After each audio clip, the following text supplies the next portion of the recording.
Gaway po ba kayo ni tatay dahil po sa pagtitraining ko? Efren, alam mo ko ako lang masusunod. Gusto ko talaga itigil mo yung pagtitraining mo. Masyado ka pang bata para dyan. Saka delikado yung pinili mo.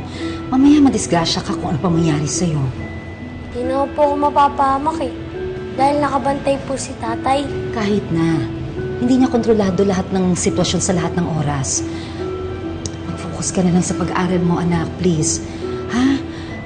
Mas makakabuti sa kinabukasan mo yung ang medalya mo galing sa eskwelahan, hindi yung galing sa boxing.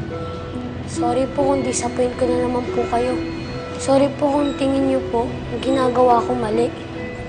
Anak, hindi naman yun ang ibig kong sabihin. Isa lang naman po ang hiling ko eh.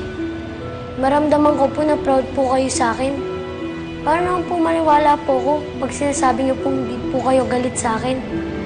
Paano naman po maniwala ako na mahal niyo ako?